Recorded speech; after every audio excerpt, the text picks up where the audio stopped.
So I spent a long time thinking about what I wanted to ask Charles.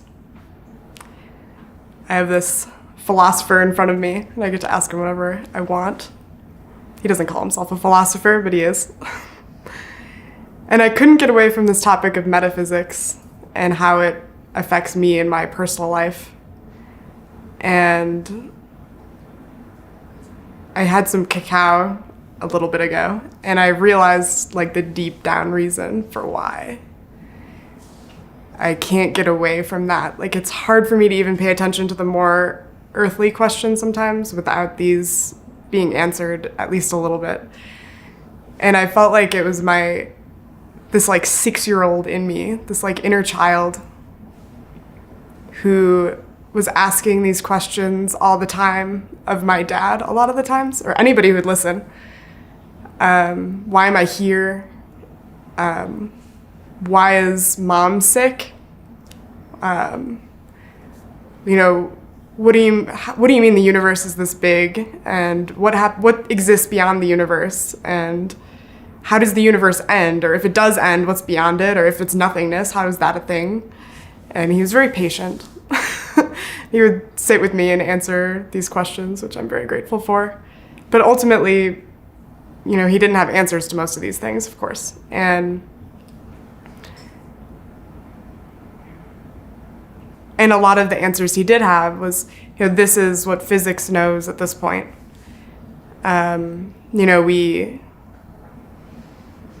We came from the Big Bang, and everything is just randomness running into each other.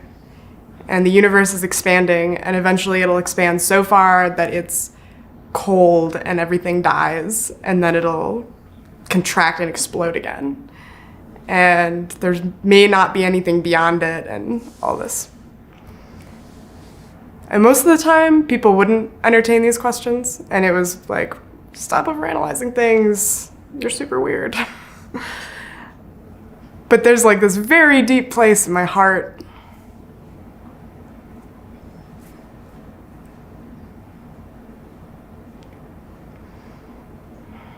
that wants to know why I'm here.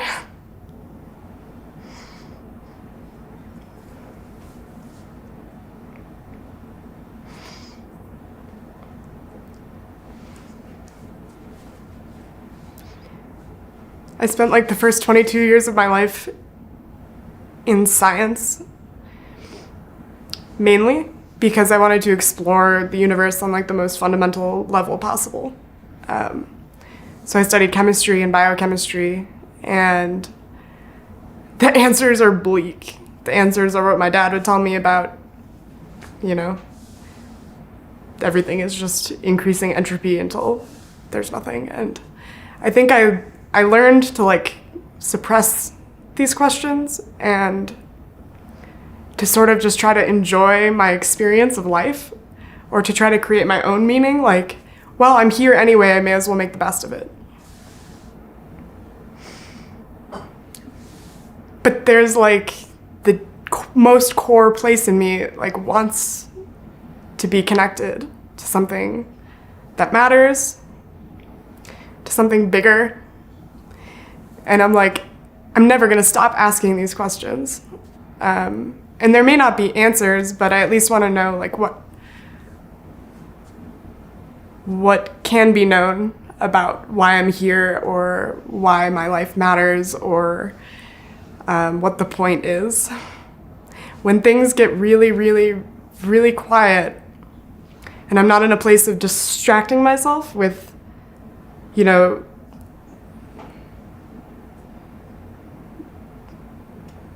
feeling of meaning through my work or my relationships. When I get really, really quiet and honest, there's like a spiritual sickness in there that's like, okay, but I'm not satisfied with any of the answers that I've gotten.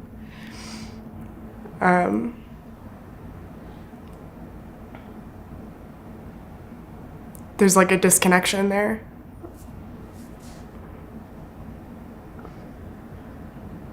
There's like a very vulnerable little 6-year-old in there that still has no idea.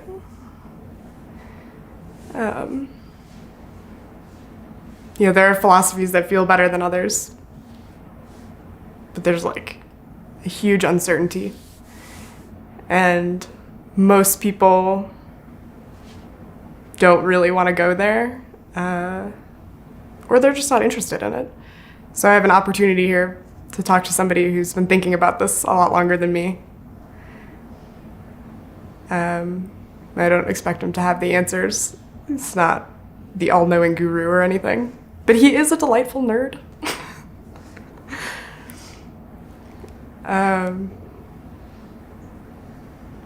Yeah. So this is for six-year-old Lauren.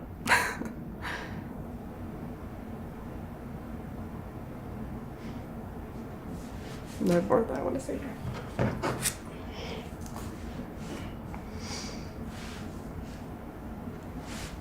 So, Charles, you may have noticed I'm often asking you questions about metaphysics, and I've noticed you don't always love to answer them. So I've been asking myself a lot, like, why do I really want to know this, and why can I not let it go?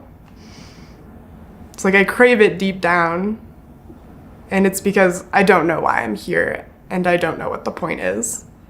And I'm afraid there isn't a point. And I'm afraid of deluding myself into thinking there's a point when there really isn't, or it's actually a different point. Like I'm afraid of missing out on the point. I want to be part of a meaningful life, meaningful relationships, a meaningful species, a meaningful planet, a meaningful universe. And I want to know, like, what is actually happening? It's easy to see nihilism or existentialism as making a lot of sense, but they do not feel very good. And it's easy for me to see why religion would be comforting, but for me, it seems contrived. I'm scared to say that. Controversial. But it doesn't feel right to me, and I can't bring myself to believe it. So here I am in a space between stories. I exited mainstream science, what I see as the religion now that I was indoctrinated into for the first 22 years of my life. And I still love science, but I also now see its limitations and see the dogma in it. And I've been exploring these agnostic and secular spiritual communities. And I feel surrounded by misinformation, disinformation, people with agendas, people with the answer, people with certainty who think they have it all figured out, people who overrepresent their knowledge and understanding of this stuff, and people projecting certainty for whatever reason, maybe their own deep down existential fear, or, maybe for profit, I don't know. And although the process of learning and seeking new ideas and new experiences is a total flow state for me, it's also disillusioning to look for so long and find so little. And it turns out it takes a pretty special brain to have the patience and talent to even make a half-decent attempt at wrapping your head around this topic of metaphysics. So this is me thinking Charles has been thinking about metaphysics, the meaning of life, how to live a meaningful life for decades longer than me, and in a totally different way, a way that I don't use my brain, to go Myers-Briggs for a second, in an INTJ way. And he's smart and not guru-y. He doesn't think he has the answers or think he's the chosen one. And that is why I want his thoughts on these things. Even though it might feel totally out of his depth, and even if he feels afraid that he might be like dipping his toes into guru territory. It's like, there are 7.5 billion people on this planet that are flailing about in all kinds of ways because they don't know why they're here, and they don't know if anything matters, and they don't know if they matter. It feels like this is such a core sickness that most people share. And maybe not everyone will want this huge abstract topic addressed directly, but enough people will. This subject, metaphysics, is at the tippy top of everything. And not that many people can reach the tippy top, or even try, or even find it interesting. And here we have Charles, who's probably been thinking about this his entire life, I would guess. And yes, many of these questions, maybe all of them, are ultimately unanswerable. But there's some wisdom and knowledge in there. And even just like a lay of the land would be incredible. To me, this is like the most transcendent level of like a radicalization of love.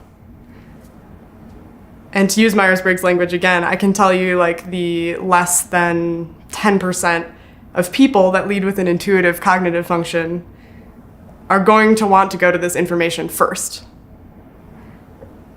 So badly that they will never stop asking you about it. And almost nobody serves that population well. So I don't expect you to have the answer to what's the point? Why am I here? What's actually happening? I mean, these are ancient questions, but it would be really great to have somebody who's been thinking about this a long time, whose thinking I respect and constantly align with in some deep and eerie way, who's on a similar quest to drop some wisdom. And knowing all that, my main question is, what would you say to somebody like me? Because I think there's a lot of people in this situation. If not, I am.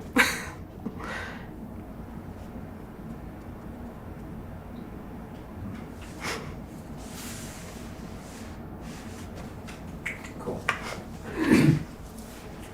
That was fantastic. Yeah, we should use the whole thing. Good job, Lauren. Uncut, verbatim.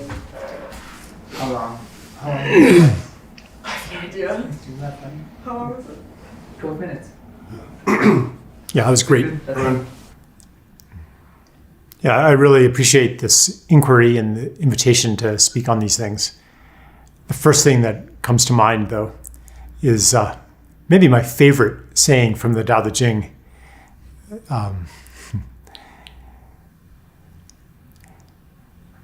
I like to say it in Chinese just because it has such a beautiful poetics. 知者不言，言者不知 literally means, and you've heard it before, those who know do not say, and those who say do not know.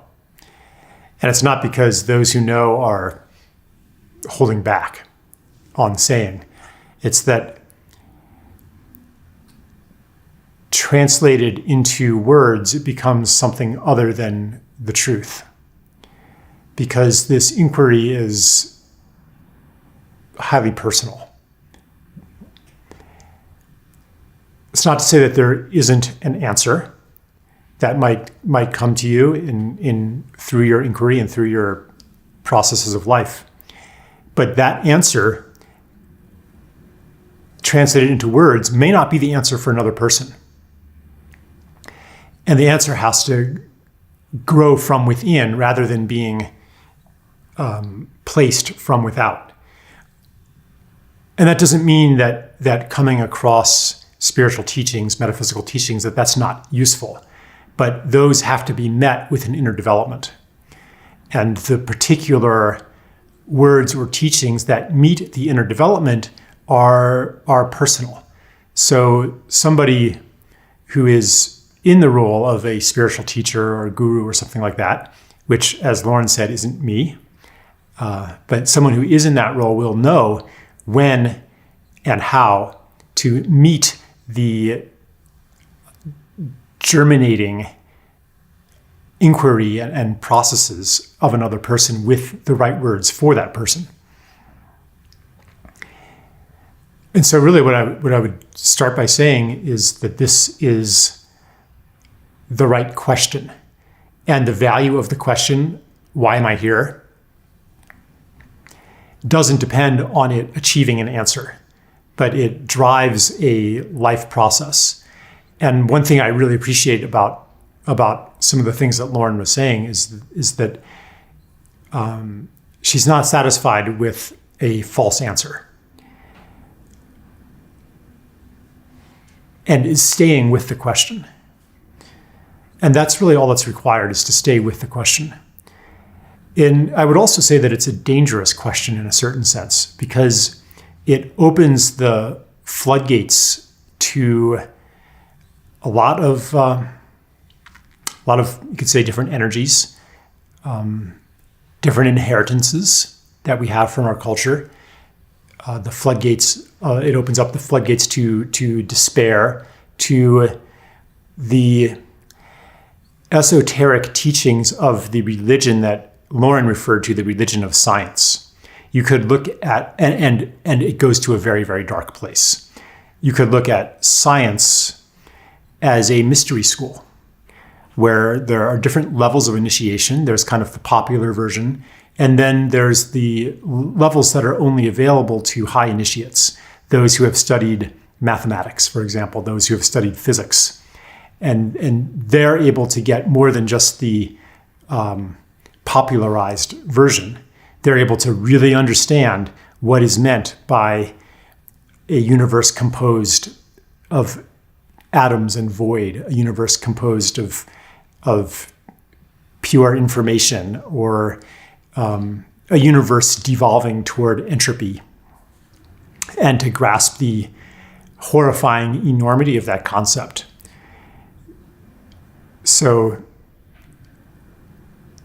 that's what can come in through this inquiry. And I think a lot of people instinctively don't want to really go there. And just to live lives that are oblivious to the horrifying esoteric teachings of our religion, the religion of science. So I'll just say that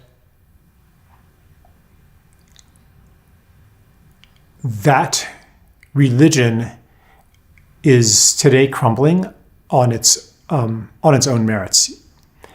That even from a purely rational, logical place, it has inconsistencies and limitations and incongruence with observed reality. It can be maintained by ignoring those inconsistencies and incongruities. And if we're doing that, if we're maintaining it in that way, with this secret voice saying, you know it's true. But really what is true is not that we know that it's true. What's true is that we're afraid that it's true. And so to recognize that what is masquerading as reason is actually fear. It's fear masquerading as reason, that we're afraid that it's true. But it's on an observational level and on a logical level, there's really no good reason to accept the truth of this particular religion, the teachings of this particular mystery school over some other ones. But these teachings are in alignment with the whole culture. So you'll notice I have not given any answers to what is the point of life. Why am I here? But maybe I'll say that the reason for life is life. The reason for life is to make more life. The reason for life is to bring more life into all that is, to make the universe more and more and more alive. That life is unfolding into greater and greater livingness. And that the point is to be, and this is just one way to look at things, but it can expand to an awful lot. The point is to be part of the livingness and the increasing livingness of life. And this goes opposite, to sort of go into a scientific frame, this is the opposite of the teaching of entropy, which says the universe is essentially winding down toward heat death, where everything is just one uniform black body at whatever 4 degrees Kelvin or something like that, spread over the entire universe. That's the end of things, and maybe there'll be a big crunch after this is all said and done. But depending on which theory you subscribe to or which interpretation of data you subscribe to, maybe it'll just keep expanding forever until it's this diffuse, amorphous, uniform mass of particles. So that's what the story of science, the religion of science, has taught us. The universe is winding down. But what we've been learning for the last 50 years through complexity theory, through cybernetics, through nonlinear dynamics, is that systems that are through which energy is moving, where there's a flux of energy, tend toward greater and greater and greater complexity. So if you look at the universe as a flux of energy, then you see that this complexity, and life is a stage. It's the name that we give to a certain stage of this complexity. It's increasing along an arrow of time. It's the opposite of what the mystery school has told us. In other words, the nature of reality is toward life, to become more and more alive, to become more and more complex. And we can see this in the history of the Earth. Like conventional, like neo-Darwinian biology essentially thinks that life is an accident. There was, by chance, a replicating molecule that began to reproduce itself, and then it mutated, and more efficient reproducing versions developed, and then some of them built protein coats around themselves and lipid membranes around themselves, and it got more and more complicated, better and better at reproducing themselves. But that's the fundamental driver of everything, a chemical accident.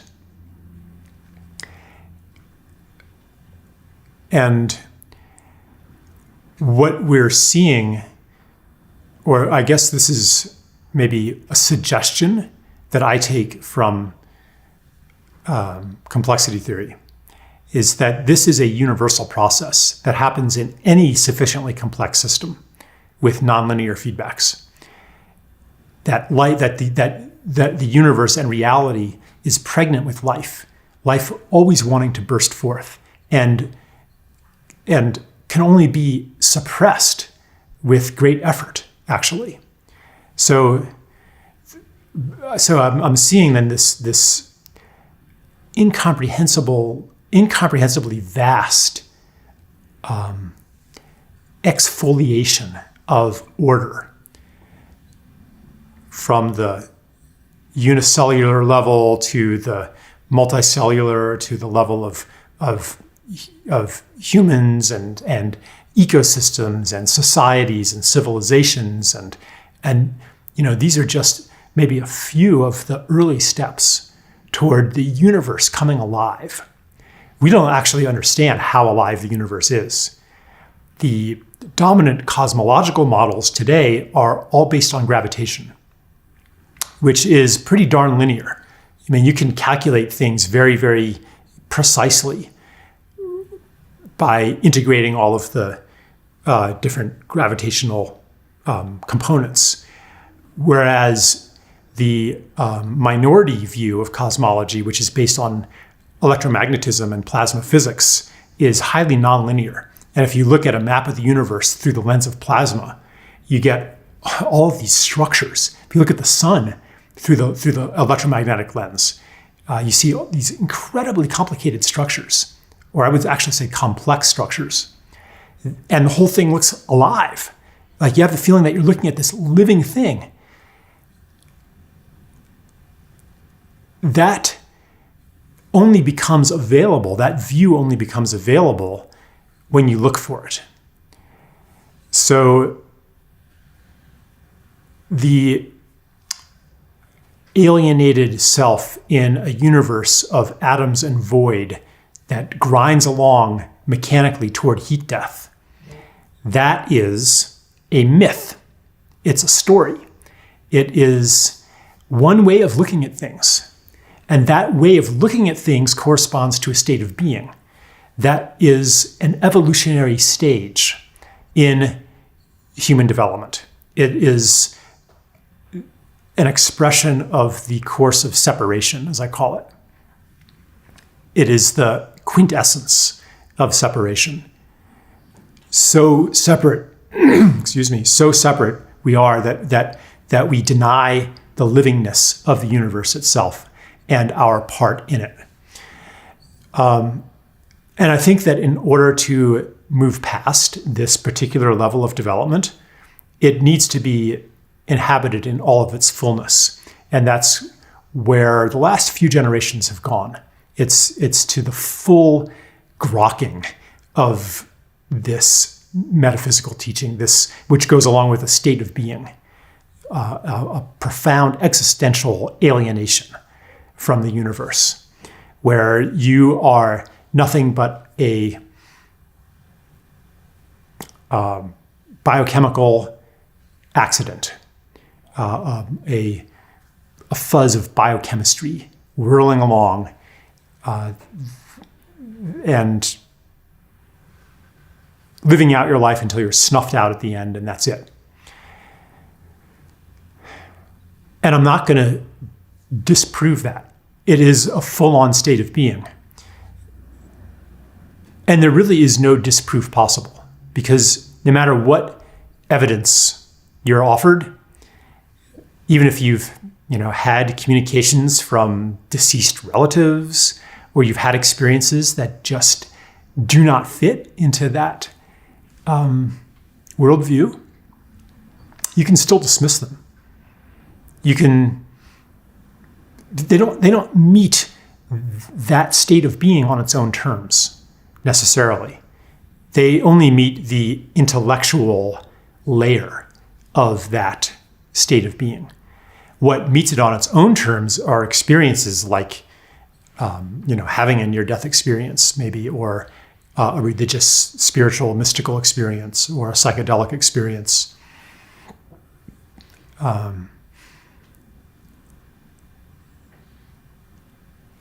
And they just invalidate the entire, like you've moved on. And once you've moved on that deeper level, then alternative cosmologies become very attractive and common sense. So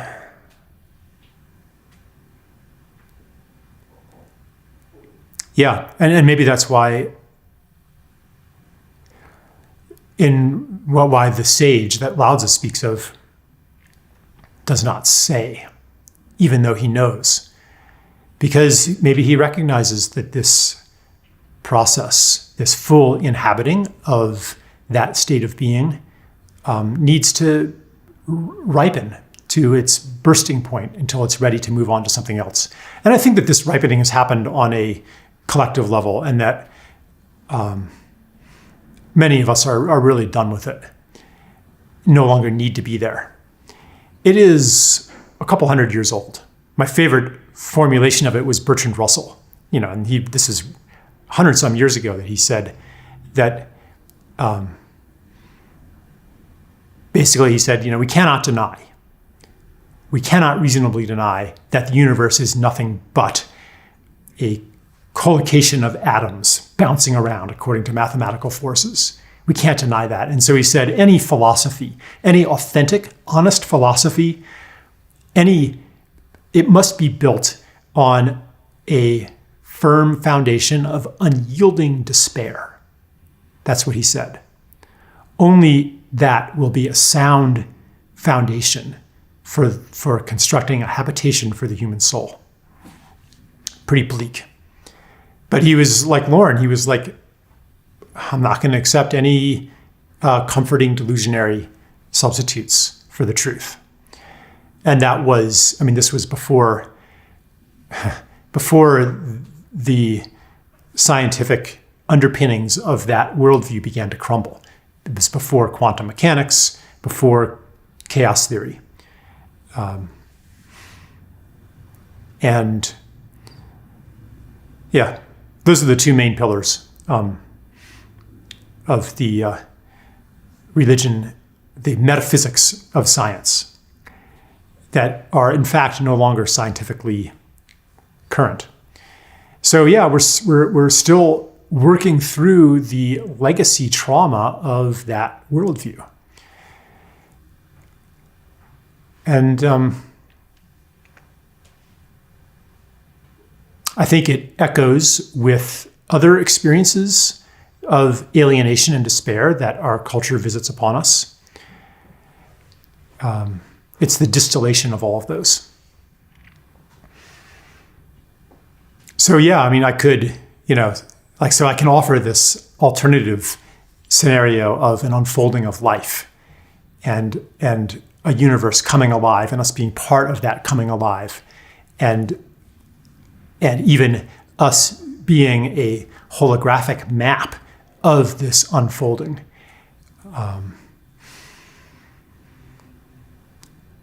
And it may offer a little comfort if it doesn't touch the core wound that magnetizes the story of the dead mechanical universe to it. And I would also say that alongside the fear that that's true, there's also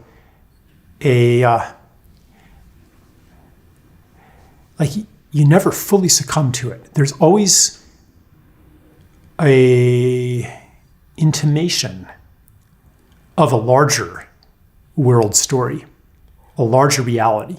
What I'm offering here is a world story that includes the story of separation that Lauren spoke of, the entropy, the heat death of the universe, the meaninglessness, all that.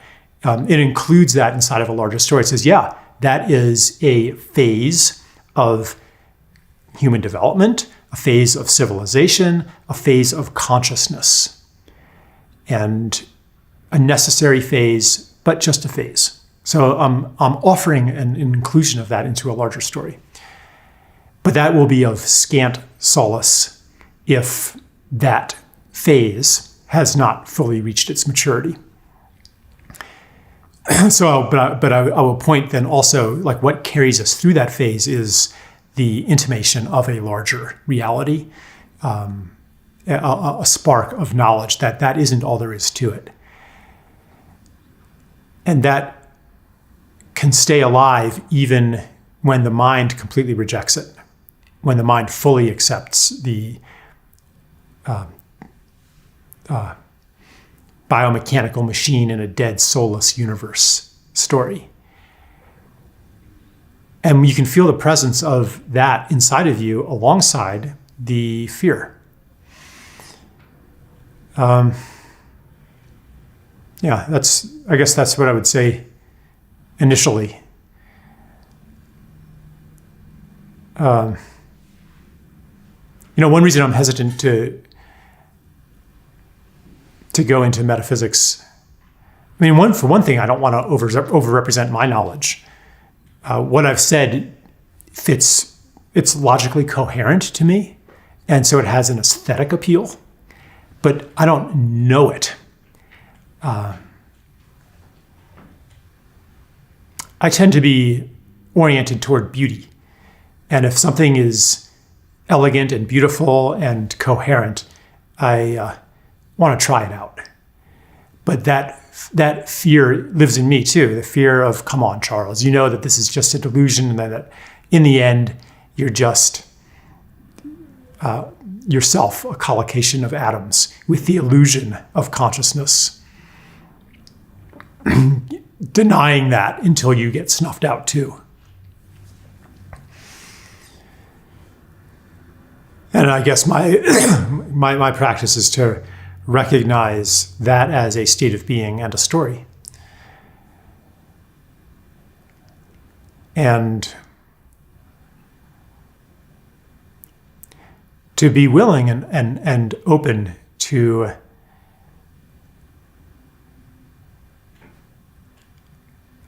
experiences that prove that wrong. It is a bit of a familiar abode. And be careful what you wish for. Because what does it call you into if you are here indeed to serve life, to be life? What ways have you habituated to the story that we grew up in? So there's a lot here.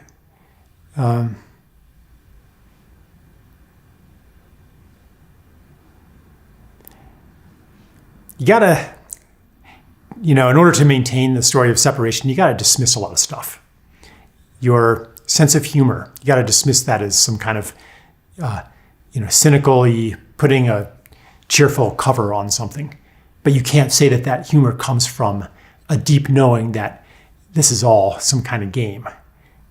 You have to rewrite a lot of things. You have to interpret a lot of things to fit that narrative. And at some point, you start asking, well, why am I so intent on conforming everything to this narrative? Why am I so intent on writing off every spiritual experience that I have, or if maybe I don't have any, but that people are telling me about left and right? Oh, they must just be deluding themselves. This is a kind of separation too, to reject the reports of other people, to write off people who are not living in that story as being, subject to some kind of delusion, because I know better than them. That, I would be suspicious of that. Do you really know better than them? Do you know that you know? Why are you so sure? All right, yeah, I hope that was helpful, Lauren. Yeah, do you want to go into more detail, or? Yes. Yeah, I might have missed some things. Yeah, if you want to move the chair over near the camera too, that might be helpful. They don't want me to because then you might look at me. Oh, You're supposed to look all at right. the camera. You could sit right behind the camera? Yeah, you can sit right behind it. That works for you guys? Sure. Even closer than last night. Yeah, right behind it. Yeah. Okay. I'll say one more thing about this question, why am I here, or what's the point? Not everybody needs to ask that question. What's important is not to ask that question. What's important is not to deny that question when it comes up and wants you to ask it. Once it comes up, once you've reached that phase where it's coming up, and depending on your circumstances, your lineage, your psychic constitution, it could come up at age 5 or 6. It could come up at adolescence, very commonly. Could come up in middle age. Could come up through the dying process. But when it does come up, it can be denied only at great cost to your soul.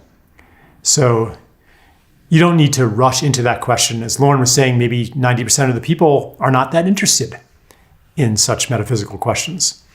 But if it's up for you, then it's important to accept that question, to let it in and to let it work you. That's what it really does, is it works you. It won't let you go. And you can pretend, and this is what Lauren was wary of, to somehow quell it, to offer it a booby prize, a compensation, a sop, to make it go away, to deny it. You can only deny it once it's up for you. You can only deny it by walling off part of yourself and living partially. So once it's up, I really do invite you to let it in.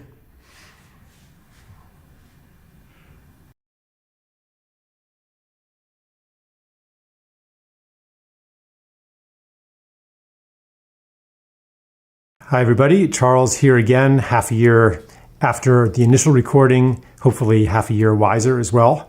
So in this second stage of the course production, I looked at session 1 And I was like, wow, this is really abstract. I'm speaking really slow. It's super heady. This isn't good enough. And I said, maybe we should even re-record it, take it out. And Lauren was like, but this is my favorite part. So thinking about that, I decided, there's a lot of great material there, and it would really benefit by being made more concrete and more applicable to life, to give you something to talk about also. So I want to address maybe 3 or 4 of the topics that I touched on in the first session. The first of them, it kind of came across as an answer to the question, why am I here, or what is the purpose of life? The idea that the purpose of life is to create more life, or in other words, the purpose of life is life. And I described this movement of the universe toward being more and more alive. I don't mean this as the answer. I mean it as an alternative to the story of the world that Lauren was talking about, that I grew up in, that explicitly or not said the purpose of life, it's either nothing, there is no purpose. Purpose is just our projection onto the world. It's our imagination. It's our desperate attempt to make meaning where there is no meaning. Or it said the purpose of life is to maximize reproductive self-interest encoded by our genes. And what I'm saying is that is a story. Another story is that the purpose of life is to be alive, to become more and more alive. And the purpose of a life, your life, is to contribute to this unfolding of aliveness in the universe. The same as is true of any living being in an ecosystem. They don't just survive and reproduce, but they contribute to the livingness of something bigger than themselves. So the human being is rather new on this planet, and so our particular contribution to the unfolding of life is different than other organisms on this planet, or to the unfolding of complexity. So I'm not restricting life simply to what we call biological organisms. And I'm not saying that who you are, we're talking about why you're here. Another question is, who are you? And that is a completely, it's a related topic, but it's another topic that maybe we'll touch on later. Really only 2 answers make sense, ultimately, to who are you? Nothing or everything. But we'll visit that another time. Right now, we're talking about why are you here? So to contribute to life, not just biological life, as I was saying, but also to something like the organism of a society, the organism of a civilization, or what the planet is becoming when you add the levels of human interaction and complexity onto the biological levels. And this does not, so I'm not saying, okay, all you are is this biological organism, what we define as life, what you learned life is in science class. Later in the course, we talk about questions like, is a rock conscious? So we're really expanding what we mean by life here. So I'm not saying that all you are is just what science class told you, reducible to protons, neutrons, and electrons, to 92 elements, to biochemistry, to electrical impulses in the meat machine of your brain. I'm not saying that. The unfolding of complexity extends to realms that are pretty much off the map in terms of conventional science, in terms of what we know how to measure today. So they might include subtle energies or patterns of patterns, meta patterns that have an aliveness that is not completely independent of the substrate on which they operate, but that are a separate or an additional living thing. So I'm not trying to provide a reductionist answer here. So anything else about that? Yeah. I'll say that what a contribution to life is for a person depends on the context that you're in, that the context that we are in this time is rapidly changing. I speak a lot about the story that we live in. the story of separation, the discrete and separate self in a universe of other. And that story actually was a driver of what I call the ascent of humanity, the unfolding of complex societies, division of labor, specialization, technology, all the things that we associate, good and bad, with civilization were in some sense driven by or co-evolved with the idea of separation and with the identity of separation. So that served the unfolding of life for a while, but today it does not. Today that story serves death on this planet, the reduction of complexity, the killing of ecosystems, the conversion of forests into tree plantations, the fishing out of the oceans. That story is no longer in service to the unfolding of life. And so when our life energy, and this kind of goes to it helps me at least understand my resistance, my lifelong resistance to full participation in the program that I was offered. My deep innate impulse and intuition about here's what I'm here for and here's what I'm not, and this doesn't feel right. It comes down to what I've been offered not really being in service to life. So this might be a practical, it might be even an orienting question that you could use in informing your choices.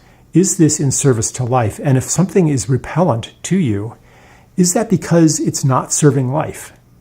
And I'm also not saying that this choice is always obviously altruistic. Serving your own healing might be a really important step right now in this phase of your development in serving life, serving your psychological healing, your physical healing, your recovery from trauma. There might be a phase of that looks very inward, but that actually is preparing you to move beyond the patterning and the roles that correspond to that wounded state of being. So, yeah, please allow the service to life, this concept of I am life, therefore I, like all life, am here to make the whole world more alive. Try that on and let that color your perceptions for a while and see how that idea works on you.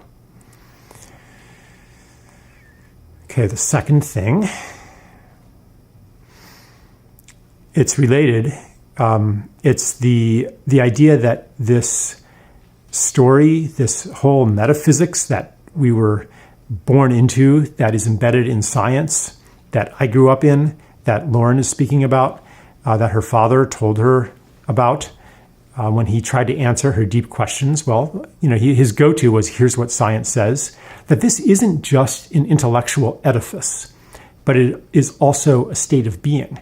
And you can actually, here's a way, we'll do a little experiment here, to notice the state of being that co-resonates with that ideology of a dead material universe, a biochemical accident that's you. Like, what is the state of being? How does it feel to inhabit that story today? And it once maybe felt different. It once might have been a very liberating story from rigid religious orthodoxy. Science, these ideas were once like astonishing. They were liberatory. But today they feel very different. So imagine that you have a mind-blowing mystical experience, and I hear stories like this sometimes, like in this intense telepathic relationship with somebody, and everything they're thinking, you're thinking it too, and then you confirm it by saying, were you just thinking of that? And they're like, yeah, and it's just this incredible thing. Wow, what does that open up to you? And then I explain it away, and I say, actually, all that was a lot of subtle cueing and self-delusion, and because you so wanted to believe it, afterwards you kind of filled in the gaps and made it up, but it was actually all just some brain chemistry, that's all. Or your experience of communion with God. Oh yeah, there's a center in your brain that is responsible for orienting you in external reality and defining your boundaries. And when that malfunctions, you have a sense of universal oneness. That's all that happened. So when I reduce the word reduce is very natural here. When I reduce your mystical experience to that's also a natural word to use here, just an accident of brain chemistry, don't you feel a kind of a deflation? And that leads me to a third thing here of what are we afraid of? And what is the comfort of staying in the world and the identity that goes along with it and that whole state of being? What's the comfort in staying there? And what becomes possible when we step out of that? What courage is allowed when you no longer believe that you are a discrete, separate meat machine whose consciousness gets snuffed out like a candle flame on the moment of death, leaving no trace? Like, what happens when you let go of that? For me, it's almost scary. What happens when I truly believe and I really occupy the place of I am a holographic map of everything in the universe or everything on this planet, and that what I do to the world somehow comes back to me in some way, in some form, not necessarily as a direct consequence, but anything I put out there, any violence I cause, maybe it doesn't mean that someone's going to be violent to me, but maybe any violence I do externally corresponds to an inner violence that shuts down, kills some part of myself, and my experience of life becomes that much less alive. Like that kind of logic. What happens if I really accept that and have the faith and trust in that? Who do I become then? So these are questions that I'd like you to explore as I raise these topics. Okay, so I'll add one more thing to all of this. Even though I thought, it's just like too much sciencey stuff for one session, but Lauren, again, encouraged me to go with it. So this question is, well, okay, what does it look like for the universe to become more and more alive? And maybe one way to see it is to take the initial transition from unicellular life to multicellular life. Like the cells are just as alive, maybe no more, no less than they ever were, but there's a new aliveness that comes through their coming together. And then another level of aliveness is the interactions of the whole community of unicellular and multicellular organisms into an ecosystem. And so to understand that the ecosystem is alive too. I mean, this is actually really new for science to even recognize that ecosystems, that forests, that soil, these are alive, these are living beings, not just conglomerates of living beings, but they in themselves are alive. And then we can take it to even another level of human culture, which has all of the same kinds of feedback mechanisms and nonlinear relationships that a living being does. Incredible complexity, the way that an economy works, the way that a society works. So that's a new level of aliveness that humans have brought to the world. And you could debate whether is that really different and how is it different from the aliveness of soil. But still, it's another unfolding of complexity, of livingness. And so here we are. Many people think that we're kind of at a critical juncture in the coming of age, of the transition of humanity to a true organism, rather than kind of a bunch of competing cells that are kind of still learning how to work together. This might be the transition that's in front of us to really become an organism. You know, in your body, your cells are not selfish. None of them sequester sugar just in case. You know, they have like a 3-second supply. They're getting supplied all the time with glucose. And they are, in turn, they completely are in service to the rest of the body. They are not in scarcity. Humans, in relationship to each other in this meta-organism called a civilization or a society, we haven't quite gotten to that yet. Maybe actually you could say that indigenous people, hunter-gatherers, traditional people did do that, but that was on a much smaller scale. On a vast scale of billions of people, that has not happened yet. So perhaps our service to life, or part of it, or for many of us, it could be serving the coherence of all of humanity into a meta-organism that is as well-functioning and as a biological organism, multicellular organism is. So that's the kind of speculation I would take that in. And then what's after that? It is endless, level after level after level.